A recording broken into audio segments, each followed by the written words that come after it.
नीतीश कुमार के पार्टी से अनंत सिंह को इस बार चुनावी टिकट जो है वो दिया जाएगा। कहा जा रहा है कि मोकामा में भूमियारों का एक अलग ही झुंड बन रहा है जो अनंत सिंह के खिलाफ चुनाव लड़ेगा। नहीं। और आपका भी उसमें नाम शामिल है। चुनाव है तो चुनाव लड़ेंगे। हाँ, नीतीश जी के पार्टी से सिंबल अभी नहीं मिला होगा किसी को। 3 झोंक मुख्यमंत्री नीतीश कुमार रहेंगे। अब झोंक झांक हम नहीं समझते हैं। मोकामा के पूर्व विधायक व बाहुबली नेता अनंत सिंह रैली तो कर रहे हैं। क्या इस सभा को संबोधित करने से सब कुछ फाइनल हो जाएगा? क्या मोकामा के पूर्व विधायक अनंत सिंह को जदयू से टिकट मिल जाएगा? क्या ललन सिंह का हाथ जो है अनंत सिंह के साथ है तो सब कुछ मुमकिन है? क्या नीतीश कुमार के पार्टी से अनंत सिंह को इस बार चुनावी टिकट जो है वो दिया जाएगा? बहुत सारे सवाल है, लेकिन आपको बताएं तो मोकामा के पूर्व विधायक व बाहुबली नेता अनंत सिंह जैसे ही जेल से बाहर निकले उन्होंने सबसे पहला बयान यही दिया था कि चुनाव लड़ूंगा। और कहां से लड़ूंगा? मोकामा से लड़ूंगा। और किसके टिकट पर? तो मुख्यमंत्री नीतीश कुमार की पार्टी जदयू के टिकट पर चुनाव लड़ूंगा। अब ऐसे में ये बातें जो है काफी जोरों शोरों से सुनने की मिल रही है कि नीतीश कुमार की पार्टी से उनको टिकट मिलेगा या नहीं, लेकिन रैली तो कर रहे हैं, सभा को तो संबोधित कर रहे हैं। आपको याद होगा जब अनंत सिंह ने ये बयान दिया था तब किस तरीके से जदयू में घमासान हो गया था। जदयू के मुख्य प्रवक्ता सह एमएलसी नीरज कुमार ने इसको लेकर के बड़ा बयान जो है वो दे दिया था। उन्होंने साफ साफ शब्दों में कह दिया था कि उनके कहने से मुहर थोड़ी लग जाता है। अब हम आपको सुनवाते हैं कि जदयू एमएलसी नीरज कुमार ने क्या कुछ कहा। मुलाकात हो रही है नीतीश कुमार। अभी सब कोई पूछता है। नहीं है बाहुबली। भाई कोई नहीं बाहुबली है बिहार में। बिहार में बाहुबली है, जनता में ताकत है, जनता। तो छोटे सरकार ऐसे ही बन गए।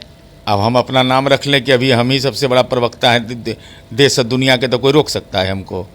कोई रोक सकता है? तो मोकामा में गए हैं तो आप तो लहर देखे होंगे अनंत सिंह का। नहीं, हम उसके बाद मोकामा नहीं गए। हम लहर उहर ने, हम नीतीश कुमार जी के लहर को जानते हैं, दूसरा कोई लहर हम नहीं जानते। बात तो आपकी भी चल रही है कि आप भी मोकामा पे। हमने तो ऐसा कोई नहीं, हम तो 4.5 लोकसभा क्षेत्र में हमारा क्षेत्र है। अब पार्टी जो तय करती है, हम पार्टी के सिपाही हैं। हम अदल बदल करे वाला नहीं कि अभी प्लेटफॉर्म नंबर 2 पर चढ़ गए, कभी 4 पर चढ़ गए, कभी 8 पर चढ़ गए, एक के प्लेटफॉर्म पर चढ़े हुए। मतलब आप कह रहे हैं कि वो आरजेडी से भी लड़े, जदयू से भी? अरे हम एक ही प्लेटफॉर्म पर के पैसेंजर हैं। हाँ। हम प्लेटफॉर्म नहीं बदलते हैं हमेशा, मेरा स्वभाव नहीं है। गठबंधन नेतृत्व तय करेगा, किससे होगा नहीं होगा वो अलग विषय है। अभी एनडीए के साथ हम हैं, तो ऐसा थोड़े कि महागठबंधन के समय हम दूसरी पार्टी में चले गए।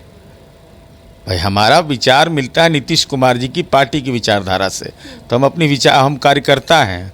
हम इसे भ्रम में नहीं दिमाग में रखते हैं कि हम नेता हैं। आपको दिक्कत क्या हो रहा है? वो भी नीतीश कुमार की तारीफ कर रहे हैं, उनके काम की तारीफ कर रहे हैं अनंत सिंह। कुमार के काम के तारीफ बिल गेट्स करते हैं, तो हम ऊपर नहीं ध्यान देते, इस पर ध्यान दें। तो आप अनंत सिंह को कुछ मान नहीं रहे? हम काहे के लिए माने? भाई बिहार में बहुत लोग हैं। जदयू से इस बार चुनाव लड़ेंगे, आप ही लोग की पार्टी है जदयू। अरे हमारी पार्टी जदयू तय करेगी तब ना। चुनाव लड़ेंगे। हाँ, नीतीश जी के पार्टी से सिंबल अभी नहीं मिला होगा किसी को। सुना आपने क्या कुछ कहा। अब इसको लेकर के संग्राम जो है वो छिड़ा हुआ है। किस तरीके से जो विवाद है वो देखने को मिल रहा है। और ये सिर्फ विवाद इस बात को लेकर के नहीं है कि अनंत सिंह को जदयू से टिकट चाहिए, इस बात को लेकर के भी है कि नीरज कुमार को लेकर के भी चर्चाएं काफी ज्यादा तेज थी कि अनंत सिंह जो है मोकामा से तो तैयारी कर ही रहे, लेकिन नीरज कुमार जो है वो भी मोकामा से तैयारी करते हुए दिखाई देंगे। और ऐसे में ये तमाम तस्वीरें हम आपको दिखा रहे हैं कि किस तरीके से आज जो रैली है वो की जा रही है। ललन सिंह उनके साथ दिखाई दे रहे हैं और जदयू के बड़े बड़े नेताओं से मुलाकात। ललन सिंह से पटना में उन्होंने मुलाकात की थी, अशोक चौधरी भी उनके पास मुलाकात करने के लिए गए थे। लेकिन आप देखिए किस तरीके से चुनावी रैली में मोकामा के पूर्व विधायक अनंत सिंह जो है वो रंगते हुए दिखाई दे रहे हैं। तो क्या इस बात पे मुहर लगाया जा सकता है कि अनंत सिंह को इस बार के चुनाव में टिकट जदयू की जो है वो दी जाएगी? हालांकि इस बात पर अभी तक कोई मुहर नहीं लगा, लेकिन जिस तरीके से इस सभा को संबोधित कर रहे हैं ये चुनावी साल में बड़ा पैगाम देने का काम कर रहा है। तो फिलहाल के लिए इस खबर में इतना ही। सहयोगी मंटू के साथ मैं राजनंदिनी, देशवाणी न्यूज़ पटना।